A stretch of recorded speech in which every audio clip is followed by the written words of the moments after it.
The redistricting battle over congressional seats in Texas is spilling over to one of the most closely watched political brawls of the 2026 election cycle.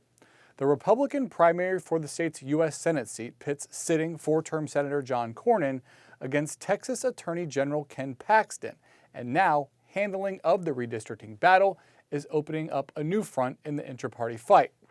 That's the subject of the latest edition of The Gavel, the Hill's newsletter covering the courts. Its author, Zach Schoenfeld, joins us to discuss. Hey, Zach, so what's happening in the courts regarding this Texas redistricting fight, and how do John Cornyn and Ken Paxton play in? Hey, Drew. Yeah, the attention here, of course, has really been on these Texas Democrats who have fled the state to deny their colleagues a quorum to pass this new redistricting effort. And there are now several legal complaints, both in Texas and other states across the country as well, where this has spilled over into the courts, where Republicans are essentially trying to get the courts to intervene here and be the ones to bring these Democrats back to the state. But as you alluded to there, at the same time, this has really turned into a bit of a shadow battle on the Republican side. Of course, Texas is coming up on its Senate primary, where incumbent Senator John Cornyn is facing that primary challenge from the right, from Attorney General Ken Paxton. And you've now seen both Cornyn and Paxton try to get involved in the legal element here, but not agreeing on the strategy. It began when Texas's governor, Greg Abbott, he was actually the first one to make a move in the Texas Supreme Court, filing a petition there. But the Attorney General has been trying to make the case to the state's top court that it has to be his office to intervene and not the governor. And now you actually have Cornyn coming into the mix, filing a letter with the court, essentially accusing the Attorney General, Ken Paxton, his primary challenger, of waiting too long to come into this fight and not being aggressive enough. So beneath the surface of all of this fight about Democrats is really here a shadow battle about this Senate GOP primary. Why is Paxton saying it has to be his office? Is it a matter of jurisdiction, or is there, there's also some talk of waiting for a certain amount of time to expire before basically giving the Democrats a chance to return? Is that what's going on? So Paxton has made the argument to the Texas Supreme Court that the type of proceeding that is being brought here to essentially declare these Democrat seats vacant, that it cannot be brought by the governor, and that the proper party here has to be either him as the Texas Attorney General, also says that perhaps it could be brought by a district attorney, but not Texas Governor Greg Abbott, who is the one who brought this original case. So that's the legal argument. But then Ken Paxton, alongside that, as you mentioned, he wanted to wait until the Texas House Speaker's deadline had passed, which was this past Friday, for Democrats to return. That's why Paxton says that he hadn't sued alongside Abbott and was waiting a few days. Now, of course, you've seen Cornyn go on the attack. He has been attacking Paxton for taking a recent vacation to Europe. So it's really turned into a lot of trading barbs on social media over all of that. But at its core, the legal argument here really is who is the proper party who is allowed to bring this type of proceeding. And so now both the governor and attorney general have petitions before the state Supreme Court. What happens?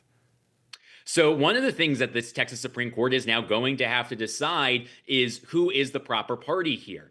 Is it the governor or the attorney general? So that's one issue they have to deal with. And then putting that to the side, of course, there's the bigger question of whether the Texas Supreme Court is going to intervene here and issue an order to bring these Democrats back to the state. We do not know how the court is going to intervene, but we did actually get an update just yesterday from the justices of the Texas Supreme Court. They have ordered additional briefing on the merits of these issues. That's a briefing schedule that extends through September 4th. So it's very possible here that we're not going to get a ruling until, at least the Labor Day timeframe, or potentially beyond that.